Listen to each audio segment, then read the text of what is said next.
buenas noches tengan todos ustedes, bienvenidos aquí a una emisión más de Primer Plano y comenzamos con las preferencias electorales en nuestro país. Ya el lunes pasado discutíamos que si iba a ser un socavón o un rasguño lo que le hacía Margarita Zavala con su salida del PAN al frente que están planteando el PAN, el PRD y Movimiento Ciudadano. Solo teníamos una observación en ese momento y aparentemente, aunque fue levantada la encuesta Buendía y Laredo después de la renuncia de Margarita Zavala, pues seguía quedando el frente en segundo lugar, incluso casi en empate técnico con Morena. Hoy en día amanecemos con otras dos encuestas y que están dadas en un contexto en el que la semana pasada sacaron pues escándalos, probables escándalos de corrupción tanto de la líder del PRD como del líder del PAN y además la salida de Margarita Zavala. Y salen dos sendas encuestas, el Financiero por una parte, el Universal con una encuesta interna y resulta que pues el Frente se va, al menos en una de ellas, el Financiero se va a tercer lugar. Realmente están cambiando tan radicalmente las preferencias electorales y en términos del Universal, pues algo bastante previsible. Margarita Zavala lleva muchos meses en la preferencia entre la población abierta e incluso entre los panistas como puntera y esto se refrenda, pero con una caída importante de Ricardo Anaya. Y esto pues les pregunto a ustedes si nos hace reflexionar sobre la pues mala idea o la inevitable salida de Margarita Zavala del Frente y cuáles podrían ser, realmente faltan muchos meses, pero cuáles podrían ser las consecuencias para las posibilidades de triunfo del Frente. Pues yo creo que con los datos que tenemos hoy, con este par de encuestas que tú aludías, claramente podemos medir, digamos, el socavón, el boquete que Margarita Zavala le generó. Y estamos hablando, según la del Financiero, cito de memoria, de una variación de 15 puntos. 15 puntos, o sea, Margarita Zavala se pone a la cabeza en la, digamos, en el arranque de los, ya platicaremos de eso más adelante, de los independientes, pero con un salto apreciable y el Frente literalmente, o sea, Ricardo Anaya encabezándolo, se va a un segundo lugar de una manera estrepitosa, ¿no? Son muchos puntos los que pierde. Por tanto, ese es el tamaño del boquete que supuso para Ricardo Anaya y el Frente la salida de Margarita Zavala. Por otro lado está la del Universal, que claramente pone en una situación complicada al dirigente nacional del PAN, porque, bueno, finalmente la distancia entre Margarita Zavala como eventual candidata al Frente, que sería interesante ver si todavía hay condiciones de que pudiera ser la candidata. El PAN ha dicho hasta ahora que tal cosa está absolutamente olvidada, pero estamos hablando de una diferencia de 20 y tantos puntos para Margarita y 10 puntos para Anaya. Está en medio el jefe de gobierno, Miguel Ángel Mancera. Por tanto, creo que para Anaya el asunto se ha complicado brutalmente en términos numéricos y en términos también de la solvencia de sus socios. Ya lo apuntabas tú, el escándalo de Barrales, o sea, que la lideresa del PRD tenga una casa en Las Lomas, cuando además ya se le acreditó que tuvo una casa en Miami, pues sí, como que tú dices, ser dirigente de un partido o legislador no da para tener un patrimonio de ese tamaño, pero en fin, el boquete que abrió Margarita Zavala al Frente sí es considerable. Yo me esperaría a ver otras encuestas para ver más o menos si la tendencia coincide o no, porque sabemos que a veces hay divergencias entre las encuestas. De hecho, la que se comentaba la semana pasada, pues a Margarita le habían adjudicado solo 8 puntos, que vaya, la diferencia es la mitad de lo que le adjudica ahora el Financiero. Pero también salió otra que le adjudicaba 19 puntos y la ubicaba en el segundo lugar frente a López Obrador, con un PRI en tercer lugar todavía, la de Gabinete de Comunicación Política. Pues prácticamente decía, Margarita es la que va a competir, aunque había una distancia respecto de López Obrador, importante, pero Margarita aparecía como independiente en segundo lugar. Y después el tercer lugar, el Frente, el PRI, y el Frente se había caído hasta el cuarto. Entonces, ahí sí era una debacle completa. Yo me esperaría para ver en la mayoría de las encuestas por dónde va la tendencia, porque hubo también una de la semana pasada de GEA-ISA, que no se publicó, pero está en sus... que le quitaban al Frente 6 puntos nada más. O sea, Margarita le quitaba 6 puntos. Coincide un poco más con la de Buendía y Laredo. Y en todo caso el Frente sí baja, pero no se desploma al tercer lugar. Aquí la nota de que daría la encuesta del Financiero es el PRI ya está en segundo lugar, o sea, casi ya se definió ese pleito entre PRI y PAN para ver quién es el que va a competir contra López Obrador, y la salida de Margarita habría precipitado, que decíamos que era un escenario, ¿no? Sí. Pero yo creo que habría que esperar a las otras encuestas para ver realmente, poder tener más elementos para medir el daño que le provocó al frente la salida de Margarita Zavala. Yo coincido contigo, José Antonio, en el sentido de que habría que esperar, porque ahorita estamos en los prolegómenos, ya campaña presidencial hecha por diversos medios, como este que mencionabas hace un momento, María Amparo, de las dos iniciativas para crear una comisión de investigación sobre el enriquecimiento inexplicable de los líderes de los partidos y del presidente de la República, o bien estas encuestas que a mi juicio tienen un sesgo notable, a mi juicio. A lo mejor me equivoco, pero yo cuando estudié estas cuestiones metodológicas para formular las encuestas que están hechas a base de preguntas, hay una especie de inducción en la manera de hacer la pregunta que lleva a una respuesta bastante sabida. Y aquí hay una inducción que creo yo está hecha de mala fe o con una intención de denigrar a unos y de ensalzar a otros, o de hacer que otros virtualmente suban con la caída de unos. Voy a explicarme un poquito más, no mucho. Se sabe, es absolutamente sabido que Margarita no tiene ninguna posibilidad de ser candidata del Frente, ninguna.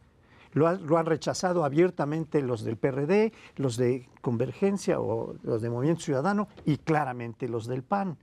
Entonces, poner una pregunta en donde quién sería una buena candidata del Independiente, pues es una pregunta del Frente, Margarita, pues es una pregunta totalmente inclinada a decir, si es la candidata, pues lo que va a tumbar es a Anaya, que es el que coordina, encabeza el Frente, digamos, y también le va a pegar a López Obrador por la vía del Frente. ¿Quién sube en esto? Pues el PRI, que pasa del último lugar, del tercer lugar, al segundo lugar. Bueno, esto es lo que yo creo que está pasando. No solamente hay que esperar, en efecto, más encuestas, como dice José Antonio, hay que esperar que pase el tiempo, porque si uno lee bien o estudia las encuestas, lo que vamos a encontrar ahí es que la preferencia electoral también está con base al nivel de conocimiento de la persona. Margarita Zavala fue durante 6 años primera dama, aunque ella tiene todos los méritos y su carrera política propia, pero vaya, tiene un nivel de conocimiento muy alto que no tiene casi ningún otro. Segundo, siguen midiendo fundamentalmente a Osorio Chong con el PRI. No sabemos o no tenemos noticia qué pasaría con otros. Tercero, una vez que se saben los candidatos, pues entonces ya el nivel de conocimiento se empareja y por lo tanto las preferencias cambian de cariz. Entonces, no solamente son más, sino, digamos, que pase el tiempo y ya estemos en el proceso electoral, creo que importa muchísimo. Ahora, me preocupa este pleito ya que parece, en política no hay nada irremediable, pero medio irremediable, entre el PRI y el PAN. Se han quejado tanto el PAN como el PRI que su gran adversario es Andrés Manuel López Obrador. Me parece que tanto del lado del PRI, con la cantidad de escándalos de corrupción que intentan colgarle a Anaya, a Barrales, en fin, a socavar al frente. Y por otro lado, pues las declaraciones de Ricardo Anaya en contra del PRI también están llegando a un punto de muy difícil reconciliación que deberían de ser un poco más cautelosos si su verdadero adversario, como lo han dicho una y otra vez, es Andrés Manuel López Obrador. Y no creo finalmente que sea irremediable que Margarita esté en el frente. Ella lo único que dijo siempre fue, yo estaré en la boleta con o sin el PAN. ¿Sí? Nunca se fue contra el Frente. No, a ver, por supuesto que hay que esperar otras encuestas. O sea, yo no digo que lo que dice hoy el Financiero sea lo que haya que escribir en la lápida del futuro, ¿no? O sea, por supuesto que no valga la paradoja, lápida del futuro. No, obviamente hay que esperar. Lo que estamos midiendo por primera vez es el boquete que Margarita Zavala le abrió a la idea de frente. Esto puede ir cambiando, igual Sí, Ricardo es que Anaya manda mañana otras, digamos, pues, una, no sé, declaración reconciliadora. Por cierto, trae una bronca también con Moreno Valle, porque Moreno Valle dice, oiga, yo soy presidente, no sé qué comisión del PAN, y ni siquiera me han llamado. Y ya anunció él que va a estar ahí pendiente de la caída de Anaya para construir el PAN después del 18. O sea, hay varios, digamos, puntos. Yo digo que esto es pues como el partido en el minuto 75 y estamos narrando lo que estamos viendo ahora. No se había medido en la de Jorge Buendía con toda precisión lo que suponía Margarita.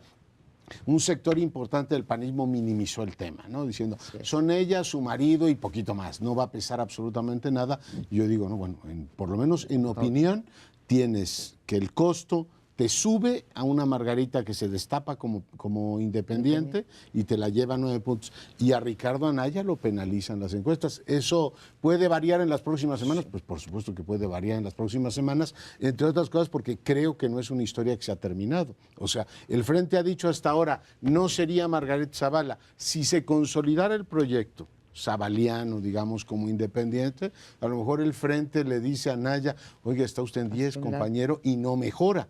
Esto, quiero decir, puede cambiar en los próximos días, por supuesto, si toma una iniciativa fuerte y sacan efectivamente algo nuevo. Pero si están a golpe de escándalo, sacándoles, como dicen por ahí, como el nopal, cada vez más propiedades a los dirigentes de los partidos, no creo que despega mucho. Pero no puedo estar más de acuerdo con ustedes. Esta es la lectura del día de hoy. Pero yo quiero aclarar de todas maneras mi punto. No es solamente que haya que esperar a que con el tiempo las cosas pueden ir cambiando. Por supuesto que sí, faltan muchas cosas, saber quiénes son los candidatos, cómo se mueven las votaciones. Del voto que reciba hoy por hoy Margarita en las encuestas se puede convertir en voto útil. Si es que ella no levanta y no es competitiva, ese voto se puede ir voto útil. Se ha hablado mucho, por ejemplo, a mí, si él fuera el candidato. No, pero yo no me refería tanto a eso. Me refería aún para saber qué ocurrió en los días, de hecho, por el elemento de la salida de Margarita Zavala.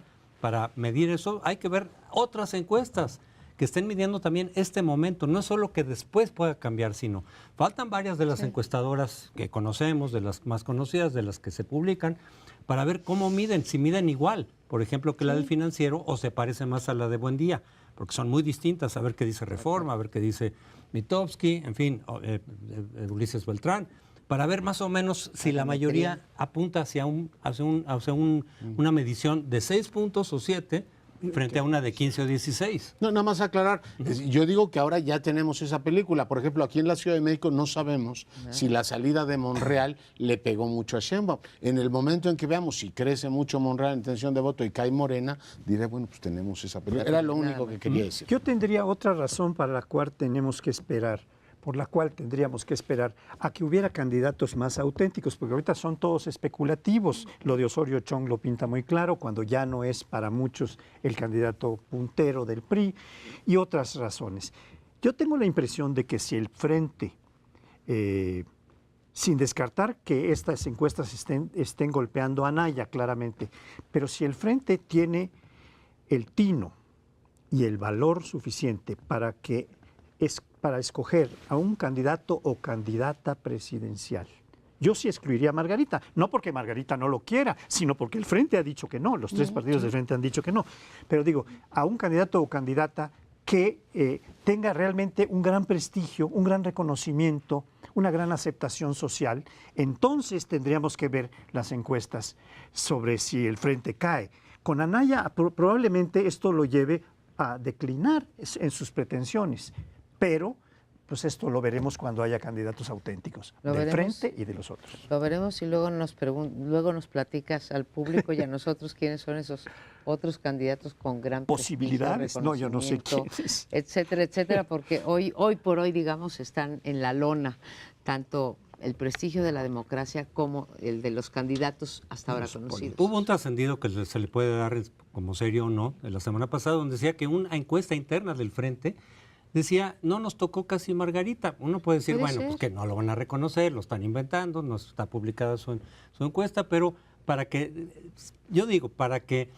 Anaya considerara seriamente salir y dejar a otro como candidato, tendría que haber una consistencia en el sentido de decir, se cayó el frente. Claro. Todavía no se ha caído. Exacto. Y Tiene para- un socavón, no se ha Así caído. es. Y además, paradójicamente, para que pudiera subir a Naya, tendría ya que ser el candidato, porque ahí es cuando se levantan. Nos vamos a un corte, volvemos enseguida con el tema de los independientes.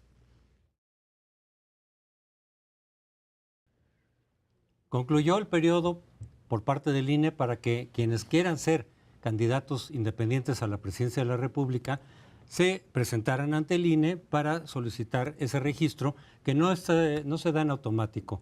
Tienen que recopilar cerca de 866,000 firmas, además autentificadas por el propio INE, para poder aparecer en la boleta como candidato independiente. Por lo pronto simplemente era quedar registrados como la posibilidad de aparecer en la boleta, y se presentaron cerca de 80 ciudadanos que quieren ser independientes, lo cual ha llamado mucho la atención porque uno se pregunta, bueno, ¿cómo tanta gente? Una expresión del rechazo a los partidos puede ser, pero uno puede estar en mal con los partidos y no por eso vas y te presentas como candidato a la presidencia de la República. También puede ser el deseo, dicen por ahí, el deseo de participación ciudadana. Yo pensaría que desde luego se abrió esa posibilidad de las candidaturas independientes para quien sin estar en un partido puedas optar por ello. Pero sería más lógico, por ejemplo, que primero intentaras una diputación o una diputación local como hizo Pedro Kumamoto, y de ahí después empezar a hacer trabajo político, va a buscar la senaduría y si lo logra eventualmente podrá aspirar a otros cargos. Pero precisamente para candidatos, para diputados, por ejemplo, la proporción es muy menor. Son 200 y tantos, pero 200. considerando que son 300 diputaciones, vaya, no hay ni uno por distrito en todos los distritos. En el 2015 eran solamente 24. ¿Y ahora cuántos son? 200 son los que han levantado la mano. Vamos a ver si logran 276. las condiciones. Ahora, nada más aclarar, de esos 80 y tantos, hasta ahorita han sido solamente confirmados, cumpliendo todos 40. los requisitos que pide el INE. Incluso para este primer paso, cerca de 40. 40. Yo veo que es una chacota eso, como tú dices, oye, qué alarde de participación ciudadana. Y bueno, además de que es una chacota que haya tantos señores y señoras dispuestos a decir, a ver, yo voy a dedicar los próximos meses de mi vida a reunir firmas por todo el país, porque además te lo piden en 17 entidades federativas, si no recuerdo mal. Es decir, ni siquiera dices, me voy a concentrar en mi ciudad. Me parece una chacota, pero me da risa y al mismo tiempo me preocupa, porque yo veo mano negra ahí. O sea, no hay manera de ver que esta atomización, que además ha venido siendo constante en las últimas elecciones, es por un lado absolutamente instrumentada desde el poder y con un ánimo de desprestigiar el instrumento. Es decir, mira, ya se anotaron todas señoras y señoras y cualquiera cree que puede ser presidente del país. Por tanto, sí me preocupa mucho que se desvirtúe un canal que ciertamente tenía un montón de complejidades. La primera es pedirte 866,000 firmas de entrada. Ya lo vimos en el caso del constituyente de la capital, hicieron todo para que ningún independiente estuviera ahí. Y en este caso, pues sí lamento mucho que una vía que en principio, bueno, pues buscaba efectivamente purificar la vida política, en este caso termine en chacota. Eso es una perversidad a la que tan adicto es el poder. En México no sé si es el gobierno federal, el resto de los gobiernos, el conjunto, el concierto de los partidos, pero sin duda el efecto que ha tenido, porque no nos podemos tragar que hay estos 80 ciudadanos queriendo ser presidentes por el desprestigio o por el amor a México. O sea, la gran mayoría sabe que no van a conseguir 800,000 firmas, pues no es cualquier cosa. Entonces sí hay, yo no lo había visto así, Leonardo, me parece que sí hay una cuestión de querer desprestigiar la figura, que ya de por sí está desprestigiada, y quien más creo yo que ha contribuido al desprestigio de las candidaturas independientes fue el Bronco, ¿sí? Jaime Rodríguez, el gobernador de Nuevo León, dado su desempeño. Si uno revisa su trayectoria, pues no hay gran diferencia a cómo gobierna, ¿sí? Si lo contrastas con gobierno de partido, ha estado sujeto a escándalos de corrupción, de falta de transparencia, de promesas vacuas que sabe que no pueden cumplir, electoreras, etcétera, ¿no? Entonces, me parece que eso también ayuda. Si va a prosperar alguna, seguramente la de Margarita Zavala es la que veo más sólida, y pues fuera de la de Margarita Zavala no veo bien a bien quién más pudiera competir seriamente por una candidatura presidencial que tenga una trayectoria política que pudiese resultar, por un lado, atractiva al electorado y por otro lado, porque también tenemos que pensar cuando uno vota en un independiente, ¿quién me va a gobernar? O sea, los gobiernos o los gobernantes no se hacen de pura voluntad de querer servir al pueblo, se necesitan equipos, se necesita competencia, se necesita apoyo, se necesita experiencia, trayectorias, etcétera.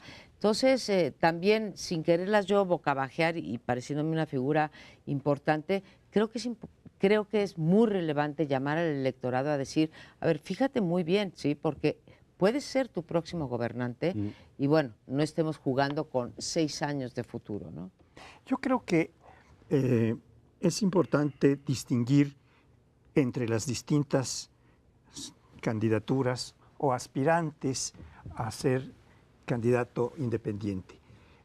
Ya ustedes daban algunos rasgos. No es igual la candidatura independiente de Margarita, ni siquiera la del Bronco, con una infinidad de 70 candidatos de los cuales no se sabe ni quiénes son, ni qué han hecho, ni qué significado tiene su vida política o qué.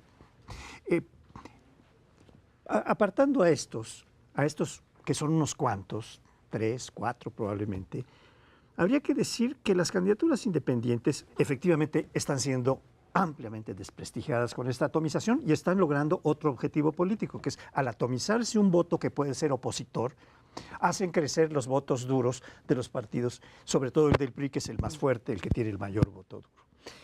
La otra cuestión que yo quisiera señalar es que las candidaturas independientes, que yo creo que sí es una figura interesante, son menos efectivas conforme se asciende en el rango de la candidatura. Es decir, la presidencial es muy difícil en todos los países que pueda ganar.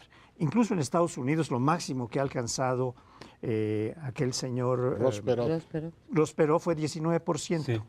Eso fue muchísimo. El máximo, pero que es mucho.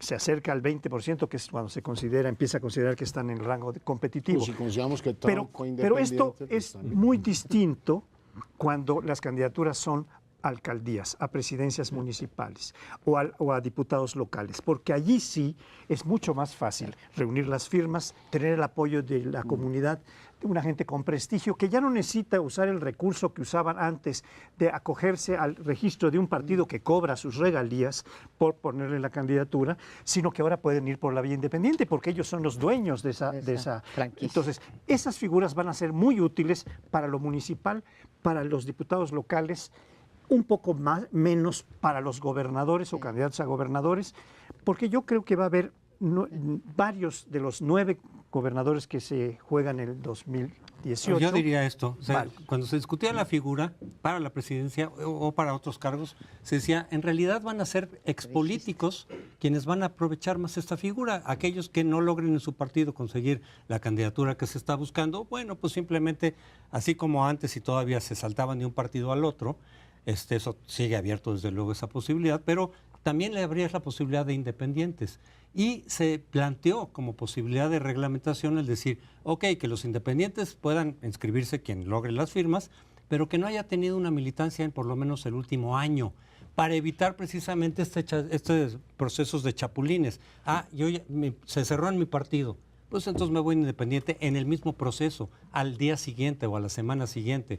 Entonces tú te renuncias a tu partido porque viste las puertas cerradas, legítima o no legítimamente, y a la semana ya eres independiente. Dice, no, pues se trata de que sean sin partido, pues por lo menos que no tenga militancia 1 año, 2 años atrás, pero eso no está reglamentado. Entonces veremos, o se puede seguir viendo que los políticos se pueden aprovechar de esta figura. Chapulín o chapulina.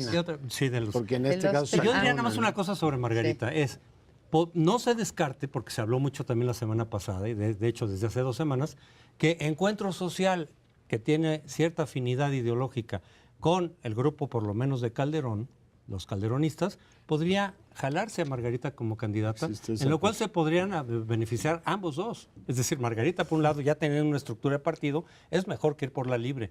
Y Encuentro Social podría recibir cualquiera que sean los votos de Margarita, 6, 7, 8, más los 4 que tiene de base firme. Sí, Pero no sé si tiene base firme 4, yo creo que tiene... Son Oye, además base evangelistas. bueno, y un partido Ese muy, es el muy partido asociado humanista, con, ¿no? inicialmente se Encuentro dijo, Social. con el secretario de Gobernación. Pues su Claro, fundador fue funcionario del gobierno. del gobierno Calderón. de Osorio Chong.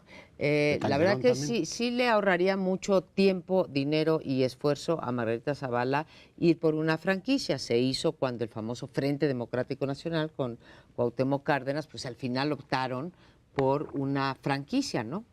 Para, digamos, para poder saltar los obstáculos que te pone la ley electoral. No lo descarto, pero sí creo que con esta fecha de que ya se cerró la posibilidad de inscribirte como independiente, se cierra la primera incertidumbre de estas elecciones. ¿Cuántos y quiénes se iban a inscribir como independientes? Y curiosamente sí está el Bronco, que se pensaba en él, en ese momento, bueno, pues Margarita hasta cierto punto y nada más. El resto de los que se hablaba de independientes, Emilio Álvarez y Casa, que declinó. Juan Ramón de la Fuente no se inscribió, que se ha hablado mucho en los medios de él como una posibilidad, y Jorge Castañeda, que también lo hizo. Declinado. Bueno, y nos queda uno que no hemos mencionado, que es el Jaguar. Y nos queda Pedro Ferriz. De partidos, entonces el Pedro Ferriz sin partido y el Jaguar ex perredista. Ahí tenemos 4. El resto de los que se habló tienen todavía, y no sé si alberguen esperanza, de la candidatura por Está parte del Marichuy, que Frente. tiene otro propósito. Claro, Bueno, la sí, de pero la- es más Pero tiene otro testimonial, ¿no? sentido, no Y es que el de a los Más dos grandes testimonial. polos les vienen mal, ¿no? O sea, al PRI, por supuesto, le interesa la atomización por un lado, pero López Obrador le preocupa el frente y le preocupa también estas candidaturas. A mí hay algo, compañeros, querida compañera, que sí me preocupa enormemente, porque la élite política de este país no acusa recepción del enorme desprestigio que tiene la partidocracia. Y elección tras elección ves que se vota menos por los partidos grandes y siempre encuentran una razón para decir, de todas maneras, pase lo que pase, yo me voy a quedar controlando el sistema. Cuando hubo el movimiento del voto nulo, lo minimizaron y dijeron que no era tan grave y se siguieron tan tranquilos. Después dijeron, vamos a abrir espacios para la participación ciudadana y se acuerdan que abrieron las convocatorias estas para las grandes consultas nacionales que acabaron en agua de borrajas, porque finalmente no puedes preguntar nada, salvo si quieres que sirva agua de tamarindo o de limón. Es lo único que se puede preguntar en la consulta nacional, con tantas restricciones como le pusieron. Se abre el tema de las candidaturas independientes y dice, ponle todos los candados para que sea muy difícil entrar. Y ahora que hay alguien que puede acceder a eso, ponle un montón de gente para desprestigiarlo. A ver, yo por supuesto creo que hay que verse en el espejo de Venezuela, pero no en la Venezuela de Chávez, sino en la Venezuela de los adecos y los copellos, que 10 años vieron cómo se condensaba, se estrechaba el voto por los grandes partidos y encontraron siempre una buena razón para quedarse. O sea que ahora estarán muertos desde risa tratando de matar la figura del independiente, pero de todas maneras su desprestigio está ahí. Lo digo con enorme preocupación. De todas maneras, sí creo que toda esta andanada, digamos, de candidatos que quieren ser independientes, sí está desprestigiando esta figura porque la toma como burla abiertamente. En fin, regresamos al siguiente segmento. El día de hoy por la mañana renunció don Raúl Cervantes, Procurador General de Justicia de la Nación. Y es importante que podamos dirimir un poco, tratar de calcular el significado que esta renuncia tiene a estas alturas, no de los partidos ni del partido, sino del proceso político que estamos viviendo. Ha sido un personaje muy impugnado para evitar que sea el fiscal general automáticamente, tal como lo dice un transitorio de la Constitución. El que llegue al final de este sexenio como procurador o la que llegue será la fiscal o el fiscal general de la República. Esas impugnaciones lo han llevado a ser expuesto como propietario de un Ferrari, como una serie de cosas que son, pues, denuestos para el procurador, que ha quedado prácticamente con pocas posibilidades de competir, pero no totalmente canceladas estas. El significado, a mi juicio, es que si dejan correr de aquí a fin del sexenio a un subprocurador encargado del despacho, no tendrán que nombrar al fiscal automáticamente, sino que, como ha propuesto, por cierto, López Obrador, habría que esperarse a que salga el nuevo presidente electo para que se empiece a correr el trámite de quién va a ser nombrado procurador, que pasaría a ser su procurador, que pasaría a ser fiscal general. Esta es una de las posibilidades que yo veo. Legalmente, como tú dices, no queda impedido, políticamente ya estaba impedido, fue una política muy desgastante, creo que el error viene de muy atrás, el error viene de no haber, desde mi punto de vista, más allá de la figura de Cervantes, de no haber tomado la oportunidad los legisladores de haber aprobado la iniciativa presidencial del no pase automático, que la presentó precisamente hace un año, en noviembre del año, o bueno, casi un año, en noviembre del año pasado. Al no tomar esa opción los legisladores, y en buena medida obstaculizada en realidad por el PRI y por el PAN, lo que fue creándose durante estos 11 meses fue una polarización y toda centrada en la figura de Cervantes. Si uno lee el comunicado de su renuncia, me parece que es impecable, que cada uno de los puntos que menciona el hoy ex procurador tiene toda la razón, no se trata de hombres sino de la institución. He dejado el día 25 de este mes, se va a presentar el proyecto que, digamos, se deja en términos no solamente de cómo renovar la Fiscalía, sino de un nuevo modelo de procuración de justicia. Él habla de la necesidad del servicio civil de carrera, porque si no, no vamos a avanzar ningún lado. Y bueno, sí, le echa una porra a la hoy Procuraduría, en el sentido que también tiene razón de que se ha, cuando menos, pescado y comenzado las carpetas de investigación de algunos exgobernadores, la mayoría de ellos del PRI. Queda mucho por hacer, dice él, y yo me retiro porque simplemente no puedo en estas condiciones proseguir. Creo que aquí se abre la posibilidad de lo que planteó hace 2 o 3 semanas el Consejo de Participación Ciudadana del Sistema Nacional Anticorrupción, de meter a un procurador de transición para mientras se resuelve el entuerto. Y otro punto en favor, creo que del procurador que se va, es decir, urge la reforma constitucional del 102. Sí. A mí me parece razonable que haya presentado la renuncia, el perfil de desgaste que tenía ya lo hacía insostenible y además lo inhabilitaba para hacer el trabajo central, que es construir una institución que sea transeccional y que aborde el tema pues, más delicado que tiene este país. Y espero que efectivamente con la salida de Cervantes haya pues, el ánimo de cooperar políticamente en algo que es fundamental para este país, que es edificar en una institución en la cual no estés pensando en ver si le saca raja política, sino una institución que funcione y dé certidumbre. No puedo más que asombrarme del enorme contraste que tenemos con un gobernador del Banco Central que se va y que él mismo repite en la reunión esta de otoño del FMI y el Banco Mundial. No hay problema, incluso puede quedar acéfalo, el Banco Central seguirá funcionando y habrá, digamos, certidumbre sobre lo que hace eso. Hay un órgano colegiado de subgobernadores que le permite funcionar y por otro lado, pues una fiscalía que o sea, simple y llanamente no despega y no hay un acuerdo político fundamental. Y yo digo que si tuviéramos un país donde todos los delitos se castigan y tuviéramos una percepción de legalidad, tú dices, bueno, que no haya procurador o que no haya todavía un nombramiento, vaya y pase. Estamos hablando de 90 y tantos % de delitos que no se persiguen. Es decir, no hay tema más importante que para este país que dotarse de una institución creíble. Y la salida del titular, pues en este caso, abre el espacio para que nos tomemos en serio ese asunto. Yo no esperaría a que llegara López Obrador ni cualquier otro presidente. Yo le daría el principio, digo, como idea general, de que hay que edificar una institución que esté por encima de cualquier sospecha y por encima de cualquier tentación política. Ojalá que eso se pudiera hacer en los próximos meses. Desde luego urge, creo yo, ir construyendo esa institución, ese aparato para combatir la corrupción. Solo que tengo mis sospechas. ¿Por qué? Porque estamos en medio de un proceso electoral en donde los partidos están volcados sobre quién gana, quién pierde, sacarle raja política, como decías tú, y de hecho de alguna forma Cervantes fue damnificado de eso. Más allá de que las objeciones que se le presentaban a él es que es muy cercano de Peña Nieto, es que fue abogado del PRI durante la campaña en 2012, pues sí, desde luego que había que tomar en cuenta eso, pese a lo cual de todas maneras el PAN ya había aprobado que él podría ser y que incluso podría pasar transitar por pase automático, eso el famoso. transitorio y lo ratificaron.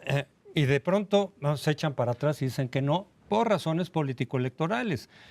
Esta guerra entre el PAN y el PRI, para vincularlo con los segmentos anteriores, creo que inicia a raíz de la elección del Estado de México y Coahuila. De alguna forma, el PAN esperaba que iba a ganar en Coahuila, eso le iba a dar bonos directamente a Anaya en el proceso interno de su partido del Frente, y de pronto pues no, resulta que no.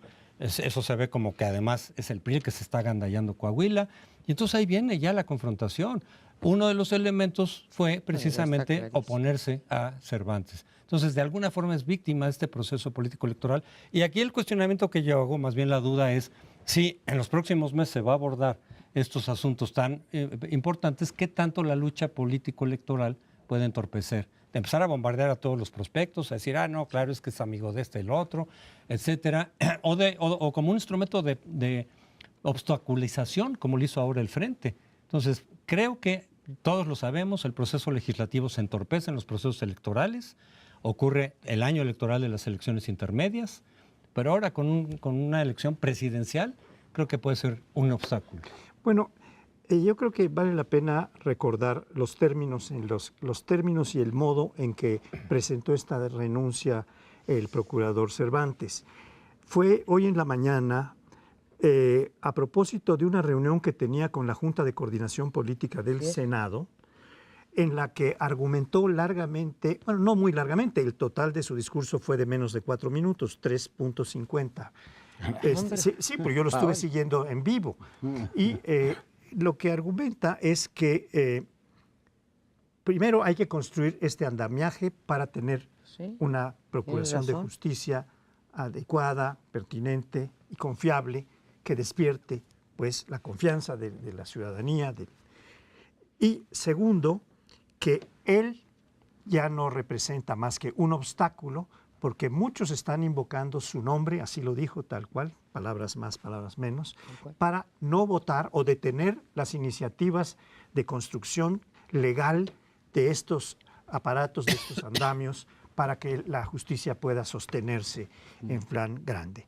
Estas dos cosas pues son parcialmente ciertas, están inteligentemente planteadas con información legal que él tiene a pasto, pero están descartando la condición que tiene una persona que está totalmente desprestigiada y que podría aumentar su desprestigio en el curso de esta guerra sucia que se está lanzando cada vez con mayor claridad.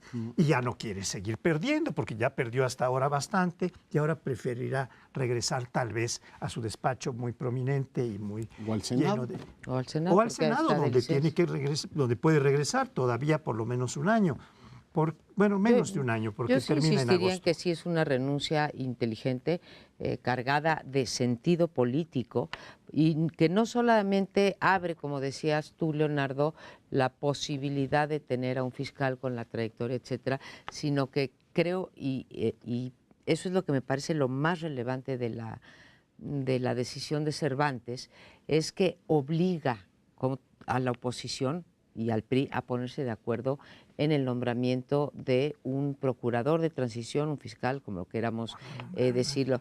Y el hecho de que fuerce esto es importante para el país, uno, por el desgaste propio de él, y dos, porque, como bien dices tú, es una institución que no se puede quedar acéfala. Se pueden quedar acéfalas mucho, tú decías el Banco de México, pero esta en particular, siendo el principal problema junto con el de la violencia o la inseguridad, ¿sí?, el principal problema percibido por los mexicanos, y llevamos 8 años que haciendo un sistema nuevo penal, y pues no alcanzamos a ver ni siquiera el principio de ese nuevo modelo de impartición de justicia. Pues ojalá encuentren a alguien que, uno, esté por encima de cualquier sospecha, sea equidistante a las fuerzas políticas, pero sobre todo yo hago votos porque mando un mensaje técnico y serio también de lo que se puede y lo que no se puede. Obviamente lo trataría de sacarse, que es difícil, del proceso político electoral. Decir, a ver, ¿es sensato que en los próximos tiempos, digamos, se extingue la Procuraduría y empieza la Fiscalía? O como ha dicho, entre otros, la doctora Magaloni, a lo mejor hay que pensar en un periodo digamos, de transición de varios años, pero que sea un experto el que te lo diga para que no sea el tema de, usted se quiere quedar en la oficina, como quiso ser ministro de la Suprema Corte, pues no pasa ni una ni la otra. En fin, que se le dé un carácter técnico. Yo creo que la gravedad del tema de la procuración de justicia en este país sí amerita una reacción al más alto nivel. Es decir, se abre esa posibilidad. Por supuesto, espero que eso ocurra, pero no creo que podamos esperar mucho más. Yo creo que no es necesario que se nombre un procurador de transición. Con que se nombre un encargado del despacho, un subprocurador, que eso va a ocurrir, sería, ya. porque no Eso queda sí. descabezada la Procuraduría como no queda el Banco de México. Pero nos tenemos Elías, que ir ¿no? a un Como siguiente espacio. Como Espérenos encargado de unos el del rap. momentos, por favor. Bueno, y en este último bloque les propongo que revisemos el frente externo. En realidad es interno y externo, pero digamos, de todos los problemas que tiene este país, hay que agregarle, o a todos los problemas que tiene el tema de nuestra relación comercial con los Estados Unidos. Debo decir de entrada que pues no sorprende a nadie, porque Trump así lo dijo en campaña y así lo ha venido reiterando, que él el Telecán no le gusta y que su idea era renegociarlo sobre nuevas bases. Y las nuevas bases, tampoco lo ha ocultado, sería efectivamente pensar más en dos acuerdos bilaterales, uno con Canadá y uno con México, y que el centro de la, digamos, ecuación fuese el maximizar la posición norteamericana. No nos resulta cómodo porque pues desde agosto del año anterior que el presidente convocó a Trump a tratar de convencerlo de las bondades del Tratado de Libre Comercio, pues no parece que haya tenido mucho efecto, y la posición norteamericana en la última ronda, esta que mañana termina, que se ha estado desarrollando en Washington, te han puesto una serie de trabas, esto de estar renovando cada 5 años el tratado, que es claramente, oiga, pues casi mejor lo rompamos. Para México, termino con esto, es un problema serio, porque por un lado tienes una turbulencia en el tipo de cambio, que espero que no suba tanto como en noviembre del año anterior, que recuerdan que nos llevó directamente al tema del gasolinazo, es decir, espero que la turbulencia en los mercados cambiarios no desemboque en presiones inflacionarias fuertes, y que por otro lado, pues te frene un montón de inversiones que digan, bueno, a ver, vamos a esperar a que México resuelva su tema con los Estados Unidos y de paso esperamos que resuelva quién va a ser su presidente y me espero 2 añitos para invertir, con lo cual pues las perspectivas de crecimiento de este país se efectivamente encogerían de una manera importante. En suma, nos mete en una zona de incertidumbre altamente indeseable, pero pues mucha gente ya da por descontado que el Telecán está en sus últimos días. No, si por Trump fuera, creo que ya habría acabado, si no tuviera instituciones que lo contrapesaran, si solo por él fuera, ya se habría acabado el TLC. Y está poniendo cuando menos 5 condiciones, ya Leonardo mencionó 2 de ellas, creo que son las más importantes. Después está la de resolución de conflictos, la cantidad de componentes que debe de tener, sobre todo el sector automotriz, y en fin, se me escapa alguna otra. Entonces está poniendo todas las condiciones para que se reviente el Tratado de Libre Comercio, que sería entregarle a su electorado una promesa de campaña, y creo que por eso es tan importante para él. ¿Qué se está manejando en México? Creo que el equipo de gobierno lo está manejando bien, dadas las circunstancias. No quiere decir que no va a pasar nada si se acaba el TLC, ni tampoco quiere extremar la posición de decir, oye, si hay TLC, entonces pues México prácticamente se va a la bancarrota. Y no lo dice porque no es cierto, no se va a la bancarrota y hay salidas. Esto no quiere decir que no deba de hacer el gobierno, y creo que lo está haciendo, todo lo posible por mantenernos. Leía hoy en las columnas financieras pues lo que ha crecido el comercio y la inversión. En el caso de comercio ha crecido 265%. Eso pues no lo vas a sustituir tan fácilmente, aunque no todo ese comercio va a desaparecer por efecto de que desaparezca el Tratado de Libre Comercio. Ahora, con todo, pasa un poco como con la Procuraduría que decías tú. O sea, lo que necesitamos es certidumbre. Y el TLC lo que nos está metiendo ahorita, entre que sí se queda o no se queda, es una gran dosis de incertidumbre en un país que está sufriendo incertidumbre política, incertidumbre social, incertidumbre provocada por el sismo, y que pues es un ingrediente más y muy grave en los momentos por los que atraviesa este país. Ojalá y como con el caso del fiscal, no nos esperemos a que llegue el nuevo presidente y esté concluida para un lado o para el otro la decisión antes de las elecciones del 2018. Sí, aunque ¿Tú quieres? pareciera que las cosas no van a funcionar bien y si acaso se estará prolongando y prolongando para no ¿La llegar muerte? a tener que decir, señores, se acabó el Tratado de Libre Comercio, nos quedan solamente tratados bilaterales si acaso. El hecho es de que Trump parece ser que se tomó muy en serio sus promesas de campaña, y lo cual podría ser considerado como una virtud en el caso de ciertos políticos. Oye, este sí cumple sus promesas de campaña. Aquí está cumpliendo muchas de las que no está claro que le vayan a beneficiar, no digamos a otros países, sino al propio Estados Unidos. Entonces, salirse del Protocolo de París en la cuestión del medio ambiente, abandona la UNESCO, siendo Estados Unidos uno de los principales. No así la OTAN, donde tuvo que echar marcha Ahí no, atrás. pero es decir, en aquello que puede sí está cumpliendo para satisfacer las bases. Pareciera que su objetivo y su prioridad es satisfacer a sus electores. O así mismo. ¿no? Digan, en términos de las promesas más populares entre esos segmentos más radicales, más populistas, y lo está manteniendo. Que eso vaya a generar un saldo negativo para Estados Unidos, como previsiblemente se puede decir, económicamente, diplomáticamente, políticamente, no parece importarle demasiado. Yo quisiera tejer una reflexión distinta de la que ustedes han estado haciendo, que me parece ya completa bastante el panorama. A mí me preocuparon unas declaraciones de Trudeau, no porque no las considere justas e inteligentes, sino porque son un misil contra México. Para poder mantener el TLC, dijo en esos o en otros términos parecidos, hay que subir los salarios y prestaciones de los trabajadores. Cuando saben, todo el mundo sabe, los mexicanos, los angloamericanos y los canadienses, que esta es una de las ventajas que México tiene en este tratado, tal vez la fundamental, porque está vendiendo su trabajo barato, a buen precio cuando exporta. No en las partes que llevan los productos que se exportan, como el caso de la industria automotriz, donde una parte importante son partes preparadas o trabajadas en otras latitudes, en Estados Unidos fundamentalmente, pero también en Japón, etcétera, sino en el trabajo que sí es mexicano y que es barato.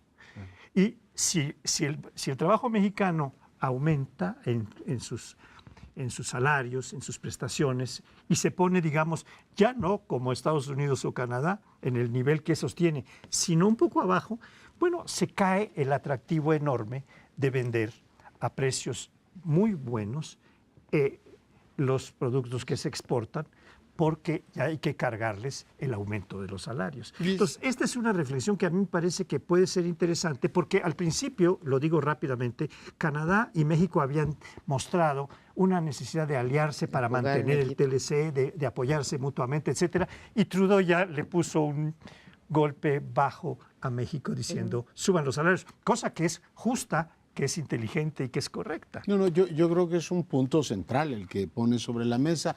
Hace algunos meses leí un artículo de Pablo Riguzzi, que tanto sabe de estos temas de política comercial, y desde finales del 19 la relación México-Estados Unidos, desde el ámbito comercial, era denunciada con este tema del dumping social. Decir, a ver, señores pagan sueldos de miseria. Oye, pero ese mismo discurso tiene Macron, este discurso notabilísimo en la Sorbonne. Dijo, a ver, si queremos tener tratados y unidades, digamos, supranacionales potentes, no podemos jugar al dumping social. O sea, no podemos tener con que yo les pago una tercera parte por hacer exactamente el mismo trabajo de un lado y otro de la frontera. Eso es inadmisible. Y el gobierno mexicano no tiene más remedio que asumir eso como una crítica de primer orden. Desde Trump hasta Trudeau, pasando por el debate interno. A mí me sorprende que durante todo este tiempo, una vez recibido el mensaje trumpista claro, no haya habido todavía ni por la patronal ni por el gobierno una señal de que tienen intención de enmendar y decir, vamos a subir por lo menos el mínimo.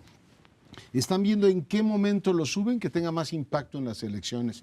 Y yo digo, bueno, manden el mensaje de que intentan redistribuir, que este país tiene una enmienda. Yo creo que políticamente sería muy bien recibido en Estados Unidos y Canadá. Nada de eso ha ocurrido. Y si me permiten el apunte, tampoco he visto después del tema de la unidad nacional inicial, que haya llamado a todos los actores políticos decir, oiga, más allá de que tengamos, que se ha dicho hasta el cansancio, una magnífica delegación de negociadores comerciales, comerciales que son muy buenos, pero en este caso no estás hablando solo de negociación comercial, estás hablando de política y de narrativa nacional. Y perdón, pero esa delegación que está negociando ahora en Washington no tiene el respaldo de las principales fuerzas políticas y eso lo sabe el gobierno de Estados Unidos. Es decir, pues entonces arregle usted su espectro político, sobre todo cuando el gobierno de Peña Nieto está terminando y no tenemos autoridad moral para decir lo que dijo el señor Trudeau en el Senado de la República no es cierto, porque es una verdad descomunal como la Catedral Metropolitana. Yo creo que tendría México que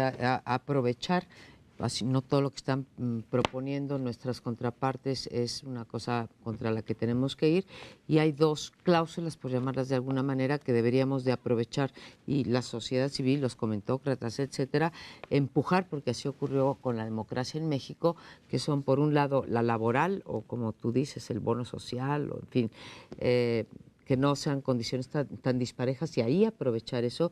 Y la otra es la famosa cláusula anticorrupción, que se está discutiendo con la posibilidad de que haya un capítulo para que no estén en desventajas las empresas norteamericanas y canadienses frente a la gran permisividad, por decirlo de alguna manera, o tolerancia que hay en este país para hacer pues estos contratos chocolate. ¿Ya? Pero pues en los próximos meses se definirá efectivamente el futuro del Telecán. Se han ampliado las rondas hasta febrero, no terminan en diciembre, y bueno, pues será seguramente tema de análisis en primer plano en las próximas semanas. Muchas gracias por sintonizarnos. Nos vemos la próxima semana aquí mismo.